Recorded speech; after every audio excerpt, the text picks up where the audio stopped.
오늘 같이 나눌 제목은요, 가정 회복을 위한 인내, 이런 제목으로 같이 나누기 원합니다.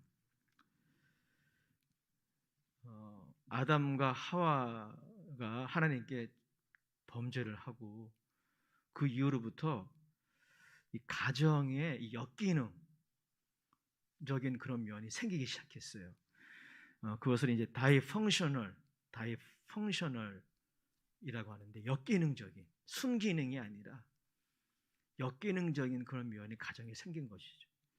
창세기 3장에 보면은 그러한 그 역기능적인 면이 생기기 시작해요. 아담과 하와가 서로를 탓합니다. 아담은 하와는 아담 때문에, 아담은 하와 때문에. 그리고 그렇게 서로 원망하다가 결국은 하나님께 원망의 화살이 돌아가요. 결국 가정의 평화는 깨지고, 그들은 에덴 동산이라는 그 낙원에서 쫓겨났을 뿐 아니라 그 가정 안에 그런 다이펑셔널, 역기능적인 그런 어두움이 생기기 시작한 것입니다. 그래서 그 이후로 우리의 가정 안에는 다 정도와 모양의 차이는 있지만은 그런 역기능적인 면이 있어요. 가정에 아픔이 있다는 것입니다.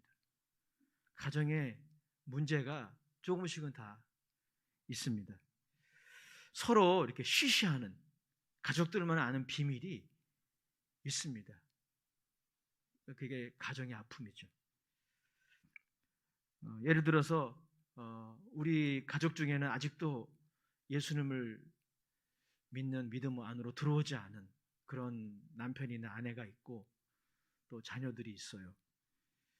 또 우리 가족들 중에는 오랜 기간 동안 질병과 싸우는 그런 가족들도 있습니다. 본인 당사자는 얼마나 힘들겠습니까? 주변의 사람들, 바라보는 주변의 가족들도 힘들다면 당사자는 정말 힘든 것이죠. 그런 질병의 아픔을 겪고 있고 또 겪었던 가정들이 있습니다. 이거 외에도 여러 가지 그런 그 가정의 아픔, 상처, 그리고 문제들이 있습니다. 그 가정의 회복이 얼마나 중요합니까? 오늘 저는 그 가정의 회복을 위해서 우리들에게 필요한 것이 바로 인내라는 것. 가족 구성원들의 인내, 특별히 그 가족들 중에서 예수님을 믿은 그리스도인들이 정말 인내해야 돼요. 우리 인내하면 가정 회복 이루어집니다. 우리 가정을 포기할 수는 없어요. 가정의 복음화 포기할 수 없고, 가정의 상처가 치유되는 것을 우리는 기대해야 합니다. 세 가지로 왜 그러면 가정 회복을 위해서 인내가 필요한지 생각해 보도록 하겠습니다. 먼저 우리 7절 말씀 같이 보겠습니다. 야고보서 5장 7절 말씀 시작. 그러므로 형제들아, 주께서 강림하시기까지 길이 참으라. 보라, 농부가 땅에서 나는 귀한 열매를 바라고 길이 참아 이른 비와 늦은 비를 기다리나니. 첫 번째, 인내가 필요한 이유는요, 우리의 가정 가운데 우리가 통제할 수 없는 부분이 있다는 거예요. 우리 가정에, 물론 우리의 가정에 우리가 통제할 수 있는, 우리가 통제해야 하는 일이 있어요. 가정 회복을 위해서. 그러나 그렇게 노력함에도 불구하고 우리의 통제 능력을 넘어선 그런 영역들이 우리 가정 안에 있습니다. 가령 예를 들어 자녀의 신앙에 관한 문제들, 우리가 노력은 하지만 근본적으로 하나님이 역사해 주셔야 돼요. 온 가족이 예수님을 믿고 하나님의 백성이 되는 것도 마찬가지예요. 우리가 노력은 해야 되지만, 또 전도도 해야 되지만은, 그러나 한 사람이 구원을 받고 하나님의 백성이 되는 것은 하나님의 역할이 반드시 필요해요. 하나님의 초자연적인 그런 역사가 있어야 합니다. 사도 야고보는 그런 부분들을 우리에게 강조하기 위해서 오늘 농부의 예를 들고 있어요. farmer, 농부들. 농부가 해야 할 일이 있죠. 우리 장로님이 옆 앉아 계시지만은 농부가요, 부지런하지 않으면 농사 못합니다. 농부가 해야 할 일이 있어요. 할 수 있는 일이 있습니다. 열심히 밭을 이렇게 경작을 하고 씨앗을 심고 그리고 이렇게 비료를 주고 김을 매주는 거, 이것은 농부가 해야 할 일입니다. 그러나 오늘 본문에 보니까요, 이른 비와 늦은 비를 내리는 것은 농부가 할 수 있는 일이 아니에요. 즉 농부의 통제의 선을 넘어선 일이에요. 하나님이 해주셔야 되는 거예요. 우리 가정 안에도 우리 가정이라고 하는 것을 농사에 비유하자면 자식 농사 뭐 이렇게 얘기하잖아요. 우리가 해야 하지만 그러나 하나님이 해주셔야 되는 부분이 있어요. 우리의 통제를 넘어선 일들이 있다는 것이죠. 미국의 설교자 레디컬이라는 책을 쓴 목회자인데요, 데이비드 플랫이라는 설교자가 이 부분을 강의하면서 이렇게 설교를 한 것이 기억이 납니다. 그에 따르면 이렇게 통제할 수 없는 우리의 통제선을 넘어선 사건이나 그런 일들을 우리 어떻게 대해야 할까에 관한 것이죠. 어떻게 해야 됩니까? 포기해야 될까요? 그게 아니라 기다려야 돼요. 여러분, 기다리는 거하고 포기하는 건 다른 거예요. 포기하는 거는 그냥 체념하는 거죠. 농부는 체념하지 않습니다. 농부는 만약에 체념한다면, 아무리 이렇게 농사를 줘도 비는 안 온다 라고 생각을 하고 체념한다면 농사를 왜 짓겠습니까? 농부가 씨를 뿌리고 밭을 경작하는 이유는 비록 막연하지만 기대하는 거죠. 하늘에서 이른 비와 늦은 비가 내릴 거야. 기대하는 것 아니겠습니까? 마찬가지예요. 우리 가정에 나의 통제를 벗어난 그런 부분들, 그런 사건들, 우리 어떻게 대해야 할까요? 그냥 포기해버리는 것이 아니라 농부가 비를 기다리는 것처럼 기다려야 합니다. 기다려야 돼요. 이것이 인내예요. 이 인내의 첫 번째 의미, patience, waiting. 이것이 우리에게 필요한 것입니다. 때로는 이 인내가 쉽지가 않아요. 대부분 인내 혹은 기다림이 기약이 없어요. 기약이 있는 기다림 그렇게 많지 않아요. 사도 야고보는 그 인내의 본질을 얘기하기 위해서 예수님의 강림을 예로 들고 있습니다. 우리 8절 말씀 같이 읽어보겠습니다. 8절 시작. 너희도 길이 참고 마음을 굳건하게 하라. 주의 강림이 가까우시느니라. 성경에 예수님의 재림이 몇 년도 몇 월 며칠에 몇 시에 일어난다고 예언되어 있나요? 없어요. 하나님이 그건 감추어 주셨어요. 이유가 있어요, 여러분. 하나님이 왜 그걸 감추셨을까요?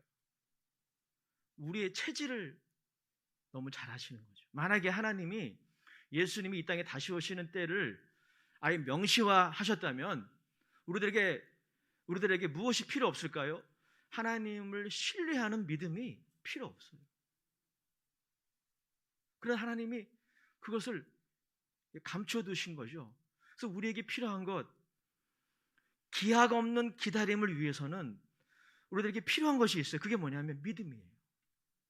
농부가 비록 막연하지만 비가 올 것을 기대하듯이 우리들은 하나님이 기한을 못 박아두시지 않으셨지만은 하나님이 모든 것을 합력하여 선을 이루실 것이고 우리 가정을 회복시키실 것이다 라는 그런 믿음을 가지고 기다려야 합니다.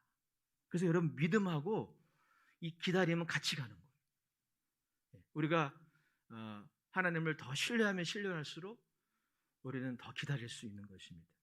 히브리서 10장 37절 38절에 이렇게 말씀하고 있습니다.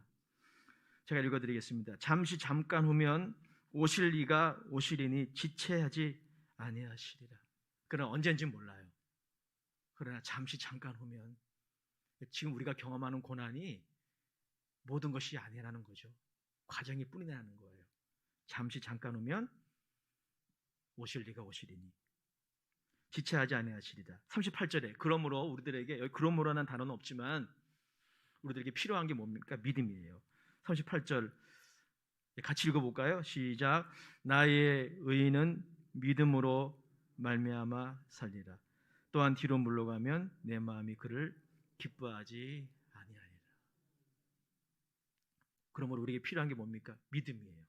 오늘 야고보 사도도 너희도 길이 참고 마음을 굳건하게 하라.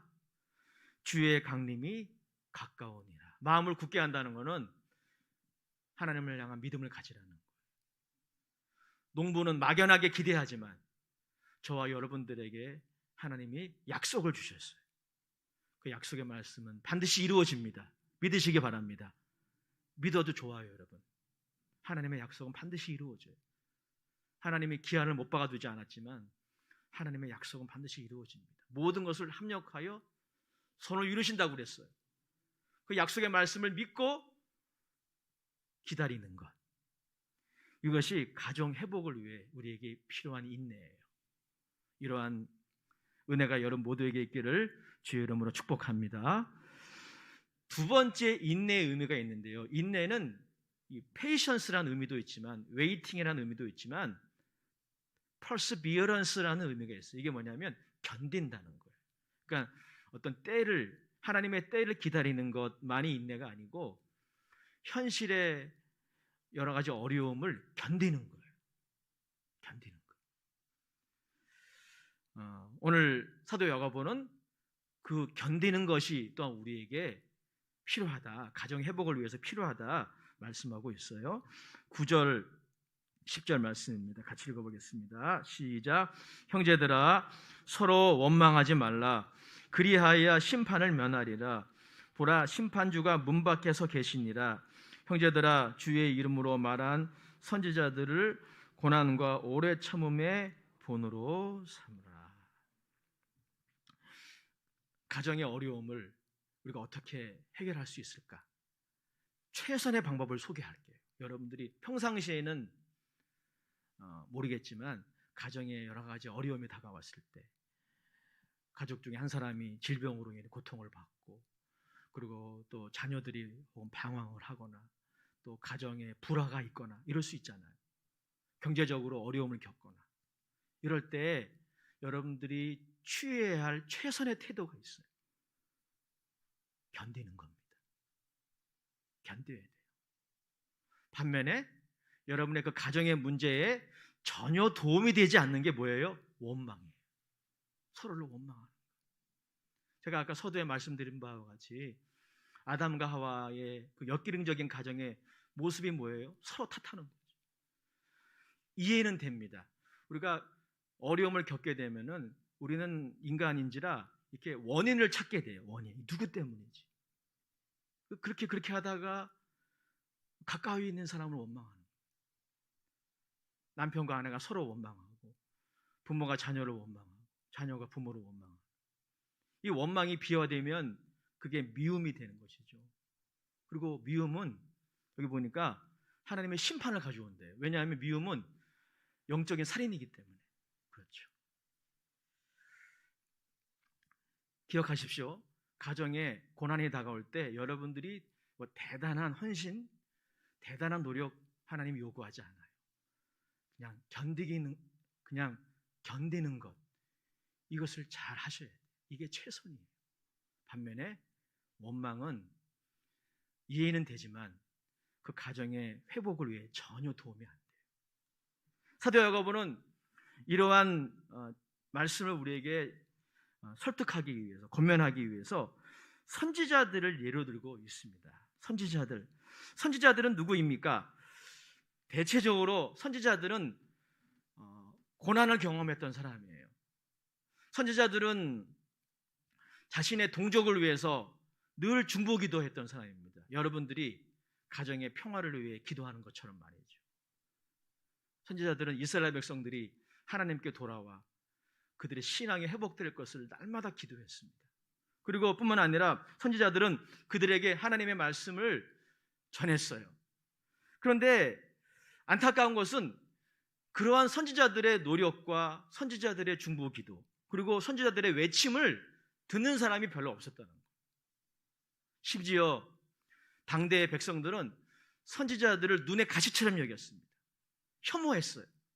그리고 죽이려고까지 했습니다. 요즘에 새벽마다 예레미야서를 이렇게 한 장씩 한 장씩 나누고 있는데요. 예레미야 선지자가 그 대표적인 유형의 사람입니다. 예레미야는 prophet of tear, 눈물의 선지자, 그리고 prophet of solitude, 고독의 선지자였어요. 예레미야가 하나님 말씀을 증거했을 때 그 말을 듣고 겸손하게 엎드리는 사람이 한 사람도 없었어요. 제가 아마 예레미야 입장이었다면 정말 마음이 무너져서 사역 못했을 거예요.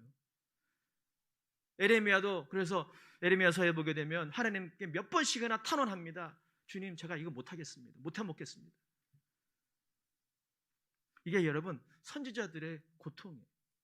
어떻습니까? 우리가 가정의 회복을 위해서, 가정의 아픈 부분을 위해서 그렇게 기도하고 노력하지만 그 문제가 해결되지 않을 때 우리는 예레미야처럼 탄식할 수밖에 없고 낭망할 수밖에 없죠. 그런데 한 가지 분명한 것은 오늘 야고보 사도가 예를 들고 있는 것처럼 예레미야 선지자나 이사야 선지자나 에스겔 선지자나 기타 등등의 선지자들, 그 당대에 그들이 경험했던 고난들을 그들은 견뎠다는 거예요. 견뎠다는 거예요. 예레미야서 10장 18절 19절에 19절 20절 죄송합니다. 19절 20절에 이렇게 기록하고 있는데 제가 한번 읽어드릴게요. 예레미야서 10장 19절 20절 슬프다 내 상처여 내가 중상을 당하였도다. 그러나 내가 말하노라 이는 참으로 고난이라 내가 참아야 하리로다. 예레미야는 자신이 경험하는 고난을 수용한 거죠.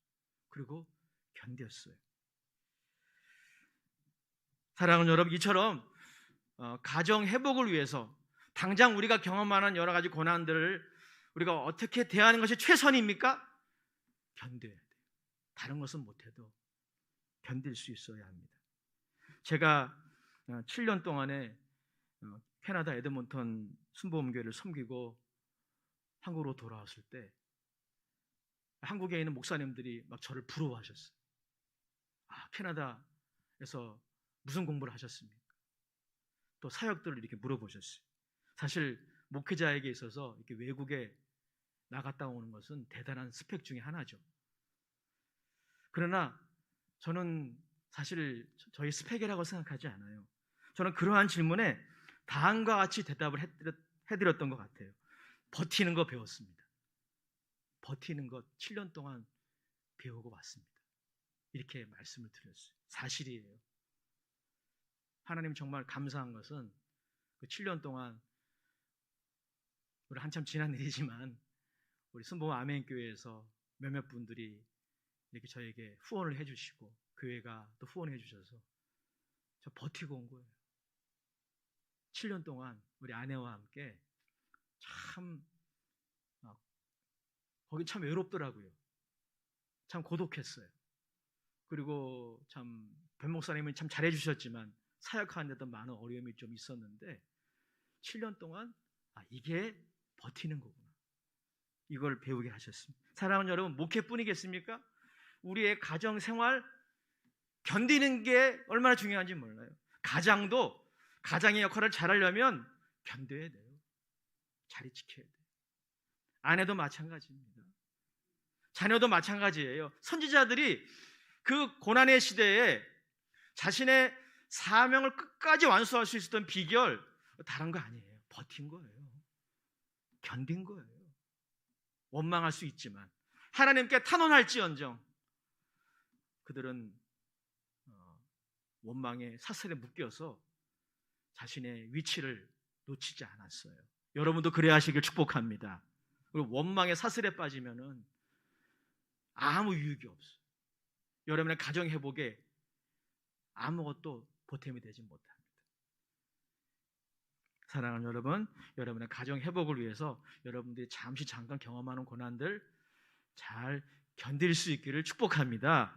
그게 그리스도인들이 자랑할 수 있는 스펙이에요. 그게 최고의 스펙이에요.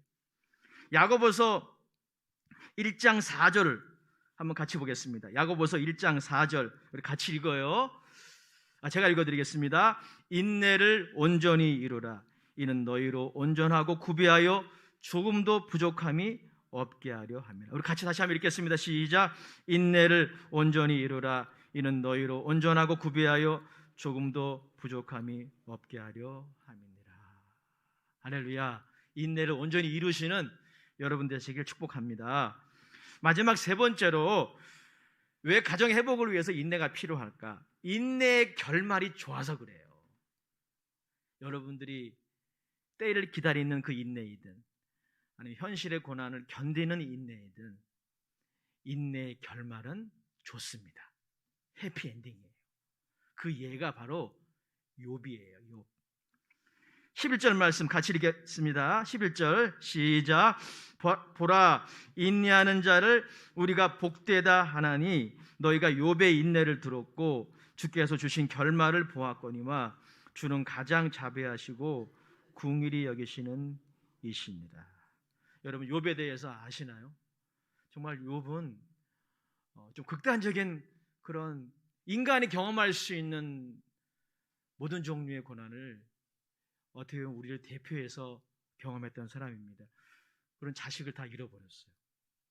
한순간에 사고가 나가지고 자기의 모든 자녀들을 다 잃어버렸습니다. 그리고 자기의 재산도 다 잃어버리고요. 욥은 머리부터 발끝까지 종기가 나가지고 악창이 나가지고 몸에 큰 질병으로 고통받을 수밖에 없었어요. 자신의 최후의 보루였던 아내마저도 욥을 저주하고 하나님을 저주하고 죽어라. 아내가 그랬어요. 근데 저 아내도 이해가 가요. 그 정도 상황이면 여러분도 그렇게 하지 않았을까요? 아내도 떠났어요. 또 욥을 위로하려고 3명의 친구가 멀리서 찾아왔는데 처음에는 위로를 했는데 막 이상한 얘기 하는 거예요. 막 욥이 네가 뭔가 숨긴 죄가 있으니까 이렇게 고난당하니까 빨리 회개하라고 엉뚱한 얘기 하는 거예요. 그런데 여러분 중요한 거는요, 욥기의 그 결말이 있죠. 욥의 이야기의 결말 어떻습니까? 제가 좀 읽어드릴게요. 욥기서 42장 10절 이하에 좀 길지만 여러분 자막에 눈으로 같이 읽으시면 됩니다. 눈으로 읽으세요. 제가 읽어드리겠습니다. 욥이 그의 친구들을 위하여 기도할 때 여호와께서 욥의 공경을 돌이키시고, 할렐루야, 이게 욥의 이야기의 결말이에요. 여호와께서 욥의 공경을 돌이키시고 여호와께서 욥에게 이전 모든 소유보다 갑절이나 주신지라. 이에 그의 모든 형제와 자매와 이전에 알던 이들이 다 와서 그의 집에서 그와 함께 음식을 먹고 여호와께서 그에게 내리신 모든 재앙에 관하여 그를 위하여 슬퍼하며 위로하고 각각 캐시타 하나씩과 금고리 하나씩을 주었더라. 여호와께서 욥의 말년에 욥에게 처음보다 더 복을 주시니 그의 양 14,000과 낙타 6,000과 소 1,000결이와 암낙에 1,000을 두었고 또 아들 7과 딸 3을 두었으며 그가 첫째 딸은 여미마라 이름하였고 둘째 딸은 그시아라 이름하였고 셋째 딸은 게렌하쁘게라 이름하였으니 모든 땅에서 욥의 딸들처럼 아리따운 여자가 없었더라. 그들의 아버지가 그들에게 그들의 오라비들처럼 기업을 주었더라. 그 후에 욥이 140년을 살며 아들과 손자 4대를 보았고 욥이 늙어 나이가 차서 죽었더라. 여러분 이게 욥의 결말이에요.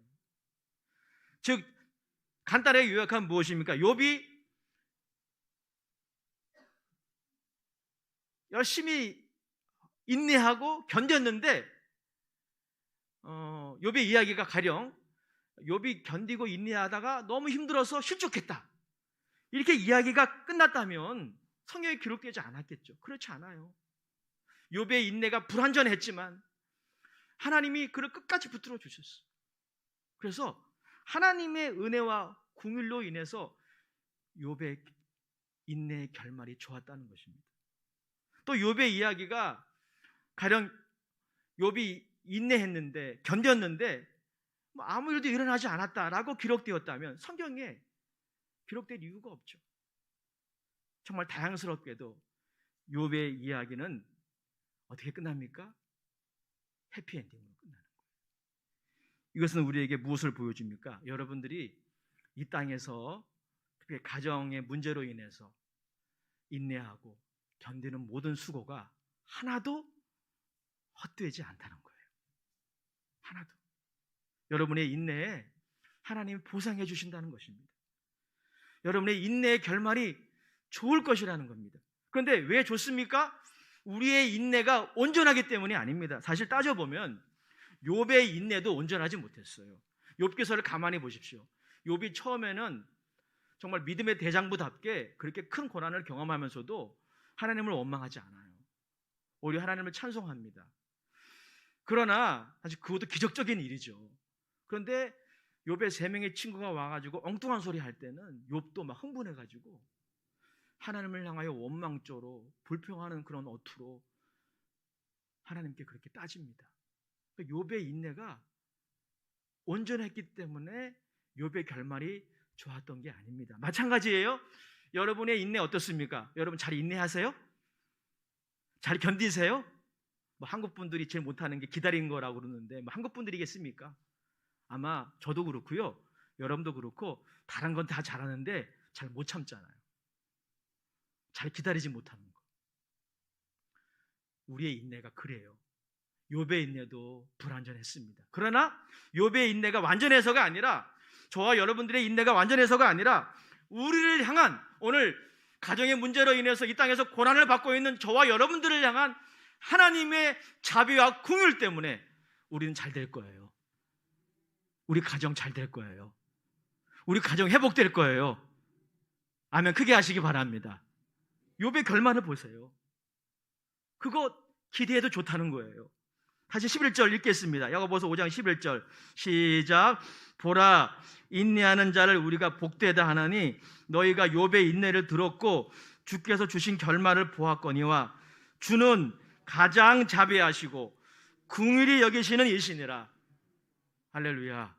지금 가정의 여러 가지 문제로 인해서 힘들어하지만 주님께서 가장 자비하시고 긍휼히 여기신 분이시기 때문에 여러분들이 조금만 인내하면 잘 될 거예요.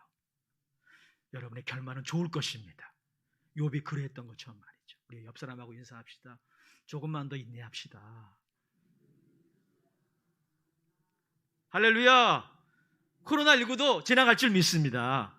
조금만 더 인내합시다. 결론입니다. 결론을 이야기하면서 제가 어거스틴의 어머니 모니카의 이야기를 좀 하고 설교를 마무리하려고 합니다. 어거스틴이 쓴 책 중에 고백록이라는 책이 있습니다. 제가 자주 그 책 이름을 거론했었는데요. 제가 그 책을 어저께 다시 읽었어요. 그 책에 고백록에 1권부터 13권까지 되어 있어요. 그런데 그 9권에 보면 어거스틴이 자신의 어머니 모니카를 회상하는 그런 내용이 있어요. 그 내용에 보니까 모니카의 그 남편에 대한 이야기가 잠깐 있는데요. 그의 이름은 파트리아키우스라는 이름의 남편이었습니다. 어거스틴의 기억에 의하면 자신의 아버지죠. 자신의 아버지는 평상시에는 굉장히 다른 사람들에게 친절한 평범한 아버지였습니다. 그런데 화가 나면 이 화를 주체하지 못하는 거예요. 저랑 비슷한 것 같아요. 평상시에는 얌전한데 화가 폭발하면 물불을 가리지 않는 그런 성격이었던 것 같아요. 그런데 어거스틴이 기억하는 어머니 모니카는 이렇게 기록하고 있어요. 자신의 어머니는 아버지가 그렇게 화를 낼 때 아버지와 정면으로 싸우지 않았다는 거예요. 참 지혜로운 거죠. 이거 화가 폭발할 때는 같이 이렇게 화를 내면 안 되죠. 잠시 그 상황을 견딘 다음에 지혜롭게 얘기했다고 합니다. 무엇보다도 결혼 생활에 여러 가지 그런 문제를 일으키기도 했답니다. 이 아버지가. 그런데 어머니 모니카에 대한 부분을 더 집중해 주시면 좋겠는데요. 어머니 모니카는 그때마다 자신의 남편에게 하나님의 은혜가 임할 것을 기대하면서 견디셨다는 거예요. 이것이 어거스틴이 기억하는 어머니 모니카였습니다. 그가 자신의 어머니 모니카를 회상하는 내용을 제가 마지막으로 소개하고 제 설교를 마치겠습니다. 나의 어머니는 한 남편의 아내였으며 부모님께 순종하는 아내였으며 가정을 경건으로 다스릴 줄 아는 여성이었다. 그는 자신의 자녀들이 그릇된 길로 갈 때 마치 다시 아이를 낳는 출산하는 여인처럼 해산의 수고를 감당하였다. 어머니 모니카의 모습이 우리에게 무엇을 보여줍니까? 해산의 수고. 우리 여성들은 아시죠? 견뎌야 되잖아요. 치통보다 10배가 아프대요. 여성이 해산할 때. 그걸 견디어서 우리 자녀들 낳은 거잖아요. 우리 가장들도 일터에서 얼마나 고생이 많으십니까? 그런데 여러분의 그 인내가 여러분들이 견디는 것이 결코 헛되지 않다는 거예요. 모니카 어머니의 이러한 인내의 기도 덕에 그 고백록에 의하면 남편 파트리아 키우스라는 사람은 말년에 드디어 예수를 믿고 세례를 받고 그리고 하나님의 부르심을 받았다고 합니다. 무엇보다 어거스틴은 어떤 사람입니까? 어거스틴은 어머니 속을 많이 썩였어요. 그는 딱 똑똑한 친구였어요. 지금의 아프리카의 알제리의 사람이에요. 알제리. 똑똑한 친구였는데 아주 방탕했습니다. 14살 때 이미 한 여성과 동거하기 시작해요. 그리고 자식을 낳아요. 14살 때. 그러니 여러분, 이게 어머니 마음이 이게 가시예요, 이게. 근데 모니카는 아들을 위해서 아들을 기다리면서 끝까지 기도한 거예요. 30대 중반에 드디어 어거스틴이, 이 탕자 어거스틴이 예수를 믿고 세례를 받고 기독교 역사상 가장 위대한 신학자로 바뀌어 버립니다. 사랑하는 여러분, 어머니 모니카의 인내의 기도가 헛되지 않아요. 헛되지 않습니다. 사랑하는 여러분, 모든 가장들에게, 모든 어머니들에게, 우리 자녀들에게 권면합니다. 가정에 아픔이 있을 수 있어요. 누구에게도 공개하기 힘든 그런 부끄러운 일들도 있을 수 있어요. 그러나 여러분들이 하나님을 신뢰함으로, 믿음으로 하나님을 기다리고 그리고 현실을 견디고 기도한다면 여러분의 가정은 회복될 것입니다. 여러분의 가정은 다 복음화 될 것입니다. 여러분의 가정은 하나님의 영광을 드러내게 될 것입니다. 욥의 결말처럼, 욥의 결말이 저와 여러분들의 결말이 될 것입니다. 옆 사람과 다시 한번 인사합시다. 기도하면서 인내합시다. 할렐루야. 한번 오랜만에 믿음의 3가지 정의 제가 정의해드렸잖아요. 한번 복창해 보겠습니다. 하나님을 기대하고 하나님께 기도하고 하나님을 기다리자. 기도하겠습니다. 하나님, 오늘 11시 예배에 참여한 주님의 자녀들을 축복합니다. 저들 하나님을 기대하고 하나님께 기도하고 하나님의 때를 기다리고 인내하면서 믿음의 결실을 할 수 있도록 축복해 주시옵소서. 저들의 가정의 문제가 해결되고 가정이 회복되고 무엇보다 저들의 가족들이 다 복음화 되게 축복하여 주시옵소서. 예수님의 이름으로 감사하며 기도드립니다. 아멘.